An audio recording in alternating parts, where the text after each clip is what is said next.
Thanks for watching.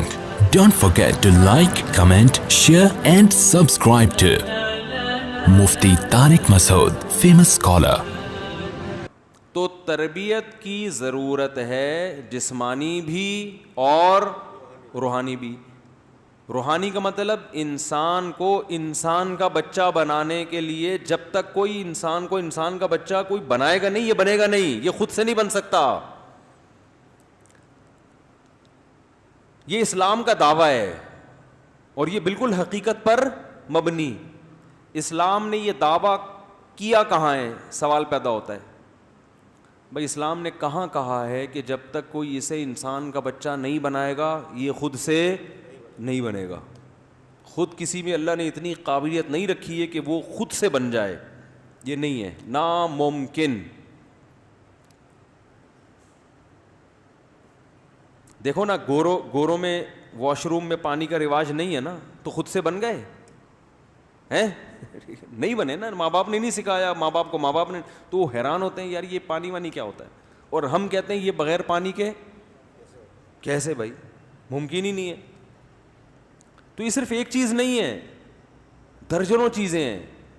اس کی دلیل قرآن مجید کی آیت ہے، هو الذی بعث فی الامیین رسولا منہم یتلو علیہم آیاتہ ویعلمہم الکتاب والحکمہ ویزکیہم۔ اللہ فرماتے ہیں ہم نے پیغمبر کو بھیجا جن کا کام قرآن کی آیتیں تلاوت کرنا، یعنی قرآن پڑھ کے سنانا تاکہ تمہیں یاد ہو جائے کہ اللہ نے کیا میسج ڈیلیور ہو جائے، جو میسج کا جو متن ہے نا وہ کیا ہو جائے، وہ ڈیلیور، یعنی متن پہنچانا کہ الحمد سے لے کے والناس تک یہ اللہ کی ورڈنگ ہے، اللہ کے یہ الفاظ ہیں۔ یہ پیغمبر کے بغیر یہ چیز مل سکتی تھی ہمیں؟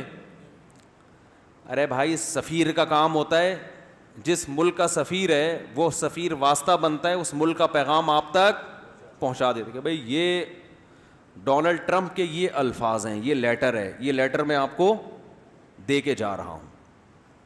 سمجھانا سفیر کے ذمے عام طور پر نہیں ہے۔ سفیر کا کام ہے بھائی یہ میسج ہے، امریکہ کا سفیر آئے گا تو بھائی یہ میسج ہے، یہ میں ڈیلیور کر کے جا رہا ہوں، یہ آپ کے نام پیغام ہے، چاہے وہ الفاظ میں ہو یا ریٹن فارم میں۔ آگے سمجھانا، اس کی شرح کرنا یہ میرے ذمے، بعض دفعہ سفیر کے ذمے نہیں ہوتا۔ تو پہلی ذمہ داری پیغمبر کی کیا ہے؟ یتلو علیہم آیا۔ اس پر مشرکین کہتے تھے کہ اللہ نے اپنا پیغام کے لیے ساری دنیا کے سارے انسانوں میں اپنا پیغام پہنچانے کے لیے ایک شخص کو اس کی سلیکشن کیوں کی ہے؟ ہر ایک کو الگ الگ کیوں نہیں دے دیا اللہ نے پیغام؟ بھائی ہر ایک کو الگ، یعنی قرآن ہر ایک پر نازل ہو جاتا؟ اس کے قرآن نے جوابات دیے ہیں کہ اللہ کی آدم علیہ السلام کے زمانے سے لے کر اب تک یہ عادت نہیں ہے کہ ہر ایک سے ہم کلام ہو۔ ہمیشہ سے جو سسٹم چلتا آ رہا ہے وہ یہی ہے کہ ایک کی سلیکشن ہوتی ہے، اس کو اللہ ذریعہ بنا کر دوسروں تک بھیجتے ہیں، اور اس کو اس کے سچا ہونے کے دلائل قائم کر دیتے ہیں، معجزوں کے ذریعے، اس کی اپنی سیرت کے ذریعے، اس کی اپنی زندگی کو ایسا بنا دیتے ہیں کہ دنیا کو یقین آ جاتا ہے کہ یہ جھوٹا نہیں ہو سکتا، یہ اللہ نے اپنے ذمے لیا ہے۔ اور قرآن میں اللہ نے کہا کہ کوئی جھوٹ مجھ پہ باندھے گا اس کو پنپنے نہیں دوں گا میں۔ یہ نہیں ہو سکتا کہ جھوٹا نبی کی نبوت چل بھی جائے، یہ نہیں ہو سکتا۔ آپ کہہ سکتے ہیں مرزا کی چلی ہے، قادیانی کی نہیں چلی ہے، اس پر میں ایک مستقل بیان کر چکا ہوں، وہ اس کو چلنا نہیں کہتے، اپنی کوئی حیثیت سرے سے ہے ہی نہیں، ٹھیک ہے نا۔ تو اس پر ایک تفصیلی بیان ہو چکا ہے، اگر میں ادھر گیا تو پورا ٹاپک چینج ہو جائے گا۔ دوسرا کام پیغمبر کی ذمہ داری اللہ نے لگائی، یتلو علیہم آیاتہ ویعلمہم الکتاب، پیغمبر ان کو کتاب سکھائیں گے بھی۔ سکھانے کا مطلب کیا ہے؟ جیسے کوئی امریکہ کا سفیر امریکہ کا پیغام لے کر آیا نا، تو بعض دفعہ تو اس کا کام ہوتا ہے متن پڑھ کے سنا دینا، لیکن اس کے ذمے امریکہ نے یہ بھی لگایا کہ سمجھانا بھی کس کے ذمے ہے؟ آپ کے ذمے۔ جیسے ہم بعض دفعہ کسی کو فتویٰ لکھ کے دیتے ہیں, وراثت کا فتویٰ وہ لکھ دیا ہم نے. بعض دفعہ ایسے ہوتا ہے کہ جب ہم اس کو لکھ کے دیتے ہیں نا بھائی یہ فتویٰ ہے, تو پڑھنے والی کی سمجھ میں آتا نہیں. وہ ہمارے پاس ہمارا فتویٰ لے کے آتا ہے, حضرت یہ سمجھا دیں ہمیں, تو ہم اس کو بیٹھ کے گھنٹوں گھنٹوں سمجھا رہے ہوتے ہیں کہ یہ مطلب ہے, یہ مطلب ہے, پہلے یوں کرو پھر. تو وہ جو ڈیفینیشن ہوتی, وہ جو ڈیفائن کیا جا رہا ہوتا ہے, وہ اس فتوے کے علاوہ ہماری اپنی آسان زبان ہوتی ہے. فتوے کی زبان قانونی ہوتی ہے نا, لگے بندے الفاظ ہوتے ہیں. تو ہم پھر اپنے اسٹائل میں اخپل طریقے سے اس کو کیا کرتے ہیں, بولو بھائی, سمجھاتے. یہ جو سمجھانا ہے یہ فتویٰ نہیں ہوتا, بلکہ فتوے کی شرح ہوتی ہے. بہت مشکل ہے سمجھانا. یہ اس فتوے کی کیا ہوتی ہے, شرح.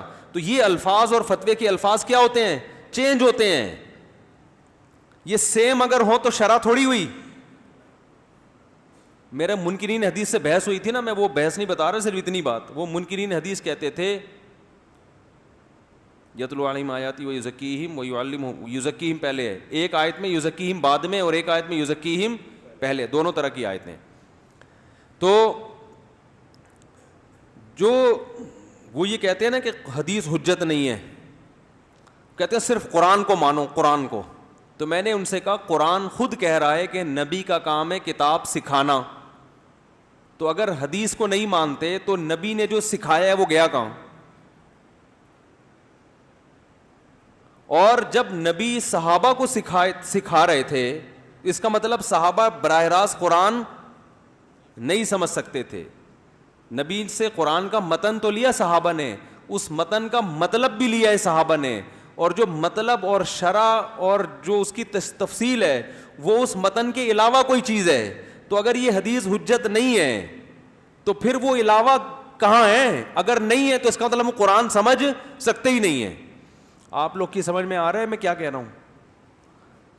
ارے جب صحابہ کی سمجھ میں نہیں آ سکتا تھا نبی کے سکھائے بغیر, تو میری اور آپ کی سمجھ میں قرآن کہاں سے آئے گا حدیث کے بغیر؟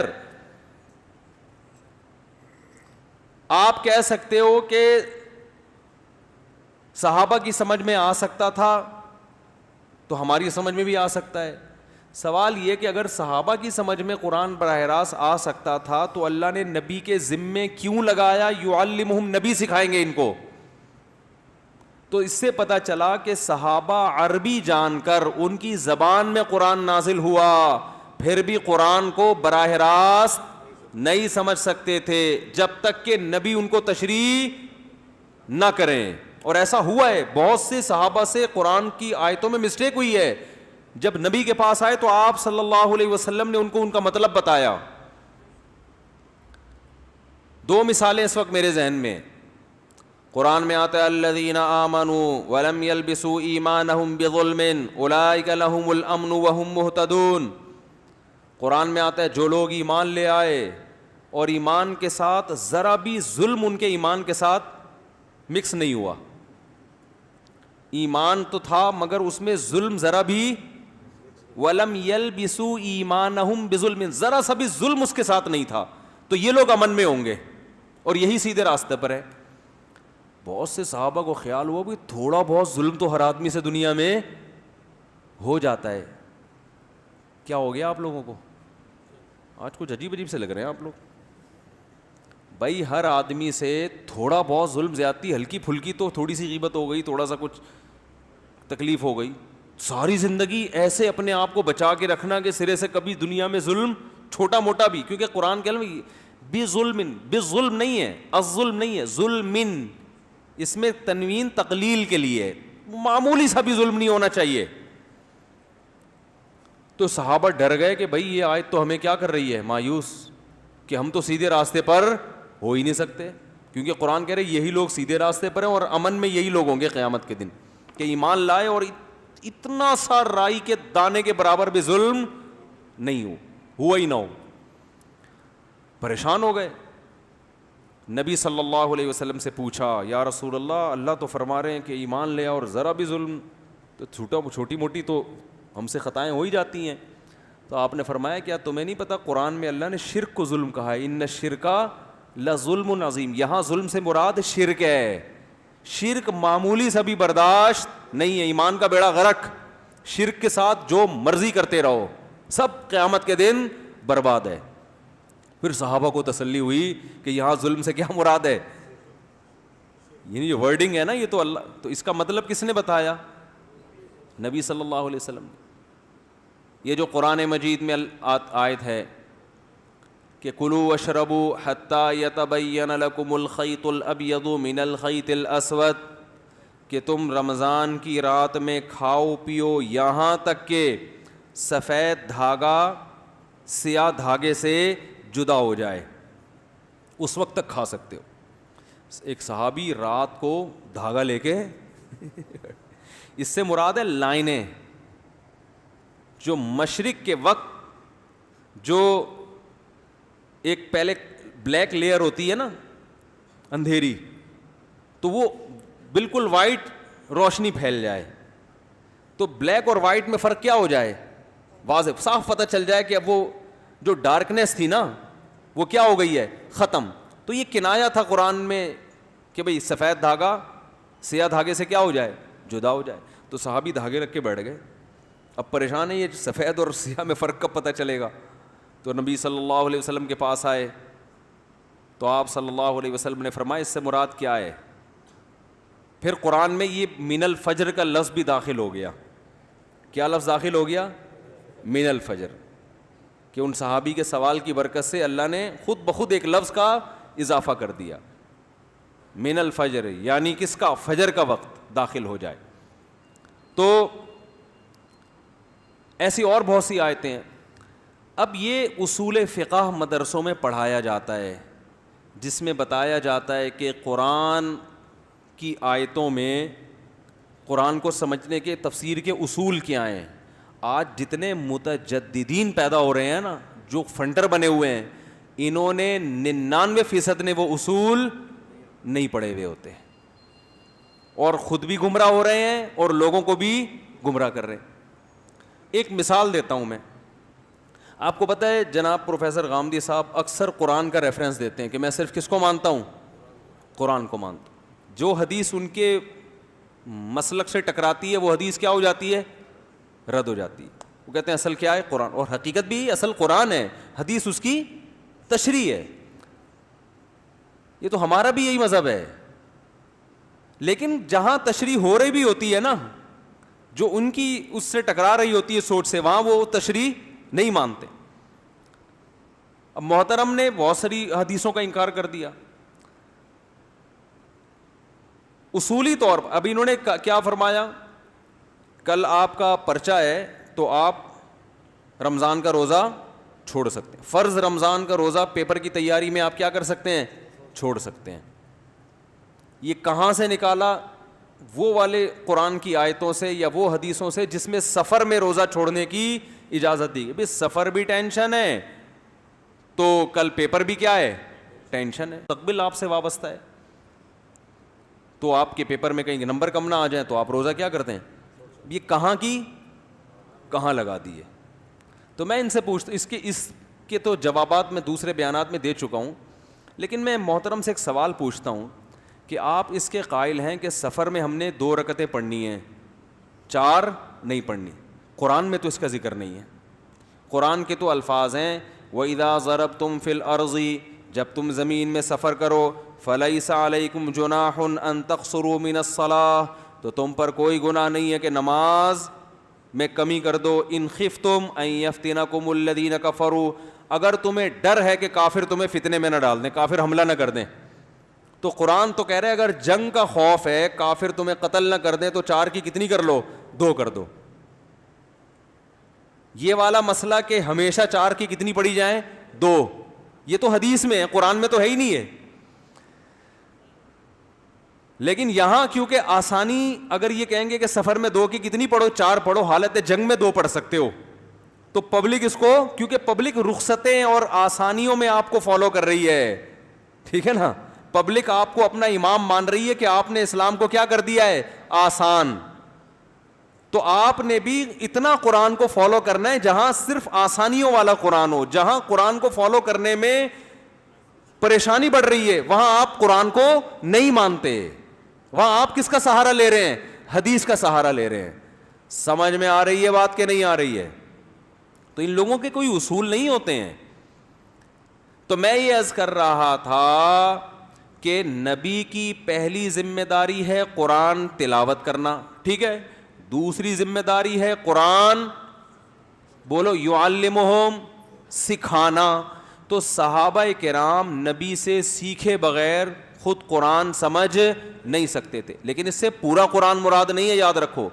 قرآن کی کچھ آیتیں ایسی ہیں جو بہت واضح ہیں, کچھ آیتیں ایسی ہیں جن میں اجمال ہے, ابہام ہے, وہ مبہم آیتیں نبی سکھائیں گے, پورا قرآن ایسا نہیں ہے. اب سوال یہ پیدا ہوتا ہے کہ کون سی آیتیں ایسی ہیں جن میں ابہام بالکل بھی نہیں ہے, جن میں اجمال بالکل بھی نہیں ہے, ان کی تفسیر کی ہمیں ضرورت بالکل بھی نہیں ہے. کون سی آیتیں ایسی جن کی تفسیر کی ضرورت ہے؟ میں نے ایک دفعہ بیان کیا تھا, ایک صاحب نے میرے بیان پہ کمنٹ کیے کہ اس کا مطلب قرآن تو پھر کتاب ہدایت ہے ہی نہیں, کوئی غیر مسلم کو قرآن سمجھ میں آئے گا ہی نہیں کیونکہ اس کو حدیث پڑھنی پڑے گی, تو کتاب ہدایت تو قرآن نہ ہوا نا. حالانکہ ہم کہتے ہیں قرآن پڑھ کر تو بہت سے غیر مسلم مسلمان ہوئے, حالانکہ ان بیچاروں کو حدیث کا پتہ ہی نہیں تھا. پہلے قرآن مانے گا, بعد میں حدیث کی طرف جائے گا نا. وہ تو قرآن ہی اگلے کی سمجھ میں نہیں آ رہا تو حدیث کی طرف کہاں جائے گا؟ ابے بھائی کیا ہو گیا, سوال آ رہا ہے سمجھ میں؟ تو یاد رکھو قرآن کے وہ مضامین جن کا بنیادی عقیدے سے تعلق ہے, جو غیر مسلموں کی کو اپیل کرتی ہیں, جس سے اسلام کا برحق ہونا ثابت ہوتا ہے, جس سے آپ صلی اللہ علیہ وسلم کا نبی ہونا ثابت ہوتا ہے, وہ آیتیں بہت واضح ہیں, ان میں کسی قسم کی تفسیر کی ضرورت نہیں ہے.